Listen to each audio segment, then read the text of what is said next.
One. Madam Speaker, ladies and gentlemen, global geopolitics is all about concessions that have to be made, and we think that the nature of having to support a particular country, in this case Russia, is a strategic and legitimate political decision which later on has certain economic impact. We think that, of course, it spends resources to be able to help Russia as an ally, but we think that the point in which you don't help them anymore is a point in which you lose a particular ally, you lose a potential trade partner, and you lose a huge emerging market that they actually cater to, which in the long run is going to even more stifle their domestic economy and push China to the brink of desperation. Case in point, what they're already doing right now, the fact that they have to get all of these islands in Southeast Asia and entrench themselves in border conflict in order to have some sort of stability for the reasons the previous speaker gave. Before I move on to my rebuttal and extension, a few key points of framing which I think are crucial to this round. The first is, this is a value judgment debate with an embedded actor of Xi Jinping. What is the interest of Xi Jinping exactly?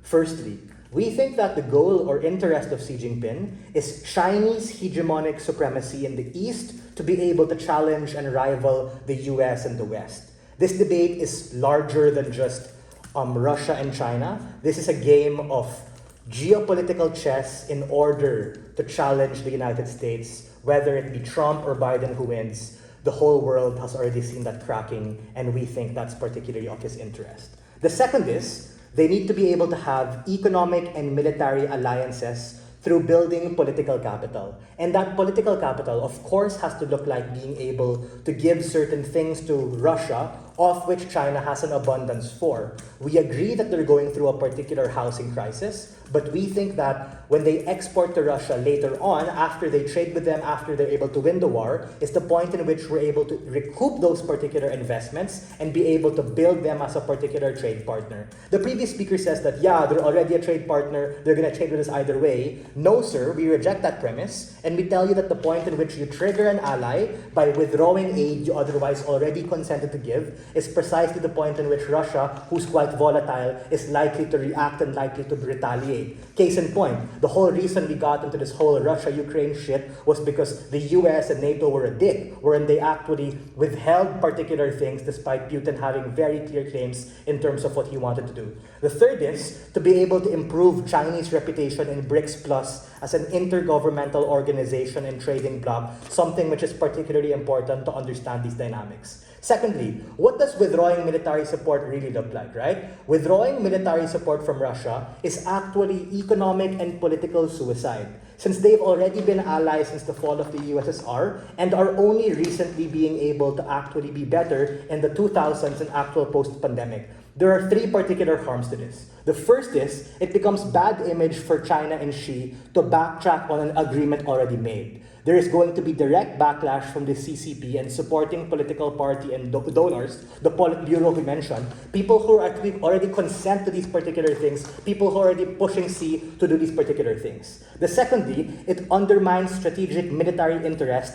since investing in Russia is an investment, right? Of course, you need to be able to understand that there's a trade-off to be made when we send them tanks and send them other particular things, which ultimately we're going to be able to get back tenfold once they're able to win the war, once they're able to see that we're a particular ally.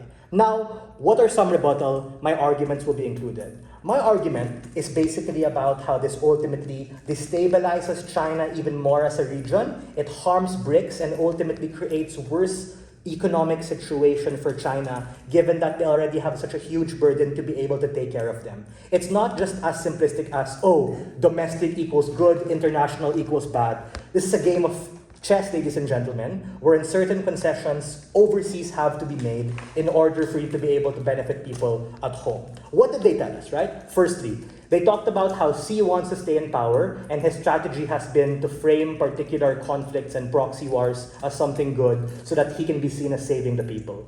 We think that the point in which you trigger Russia, who we think is a very important and volatile actor, is a point in which you open the Chinese economy to more particular risk. It's possible that they're likely to retaliate in terms of certain trade embargoes or certain higher tariffs on particular Chinese imports, just like what we see with the machinery that we give them, rubber and other rare earth metals that you actually get, which is more likely to lead to an increase in price, and therefore you lose out on being able to tap Russia as a particular market.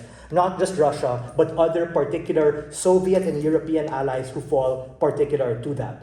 That is to say that the point in which you backtrack your word is the point in which you're likely to trigger certain retaliation that they definitely are capable of. Secondly, we need to be able to genuflect to the CCP and genuflect to the Chinese people that you're actually doing a good job or doing something. The reason why they get into all of these conflicts is so that Xi can say, yes, I'm a superhero, I'm helping you, I'm saving China. But the point in which that you're not able to do this, the point in which you resort into other forms of conflict overseas, like maybe in Taiwan or maybe in Southeast Asia, ultimately leads to more harm, ladies and gentlemen, because that's more likely to entrench them into particular things.